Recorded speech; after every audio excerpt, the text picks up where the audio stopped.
Welcome to Legendary Chats with Legendary. Legendary Chats with Legendary. Hey. My name is Elizabeth Adeola Ayola, and this is my first YouTube video. So yes, I'm officially popping my YouTube cherry. This channel is going to be about all things creative and all things Elizabeth.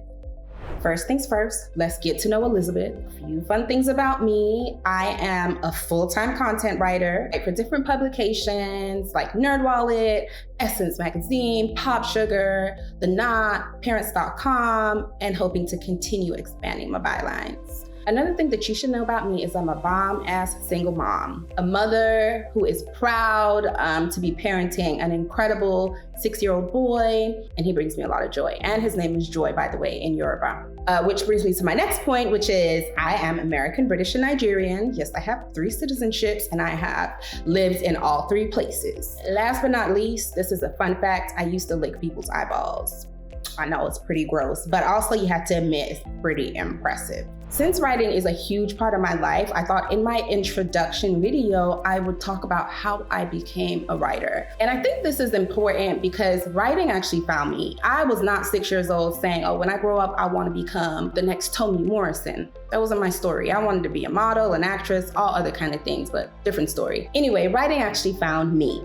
When I moved from the US back to London when I was about 17 years old or 16, I started writing poems because I was so sad and so heartbroken that I had to leave America and move to London. And I hated London, absolutely dreaded it. So poetry was an outlet and a way for me to express those feelings. And I would just write in my fluffy journal and I wouldn't really share it with anyone. So that's the only real writing background I had. And I was like 17, 18 at the time. Fast forward to turning about 20 and deciding to move to Nigeria. Crazy as hell at the time to move to Nigeria when I had never lived there before. My parents didn't have any base there, had no family there, but I decided to move there.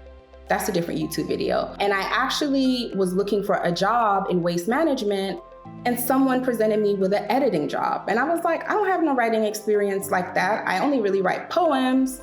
But I thought to give it a shot, and honestly, that is the beginning of how I got here 10 years plus later as a full-time writer. Throughout my years living in Nigeria, I did all types of writing jobs. Like I said, I was an editor to start with, and I was writing articles at the same time. I was an editor at several different companies. I then went to a digital marketing agency and was like a manager basically for the content writers, all kinds of writing. And I did that throughout my time living in Nigeria. And then eventually I moved back to London about 5 or 6 years after living there. And I was like, you know what? It's gonna be hard to find a writing job in the UK. I don't know if they're gonna take my Nigerian experience. So I'm just gonna try to, get any job. Now listen to what happened. Applied for the call center job, went for the interview, and guess what happens at the interview? The guy looks at my resume and he sees I have writing experience and he goes, oh, there's a writing job open here. Would you like to take it? And look at this. This is a full circle moment because I also work in personal finance as a full-time writer. And it actually happened to be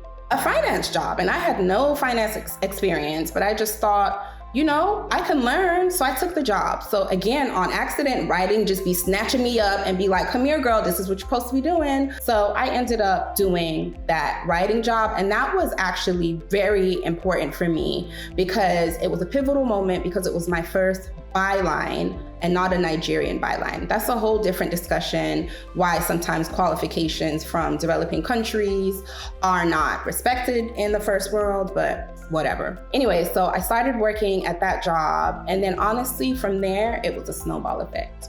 It took me a while to figure out the type of writing I wanted to do because I started off as a generalist and I was covering every topic under the sun. How to drive a car, how to plan a vacation, just everything. And then after a while, I realized that wasn't fulfilling and I wanted to, focus on a niche or things that made me light up. And that's when I started pitching to magazines. My first major byline was Pop Sugar. And I actually found that gig because they were at the time looking for freelance writers. I applied, I did a test, and I started writing from there. And honestly, that was another pivotal moment in my writing career because I had millions of people or audience with millions of readers to share my writing with. People started reaching out to me and I started getting opportunities that way. So it has been over 10 years now. I feel so lucky that I get to wake up every day and get paid to write. because writing is such a fundamental way for me personally to express myself. So it's beautiful that I get to share my thoughts, my opinions, my experiences, be vulnerable, and share those experiences with readers all over the world who read my articles. If you've ever read an article of mine, thank you and I love you. The emails make it so worth it.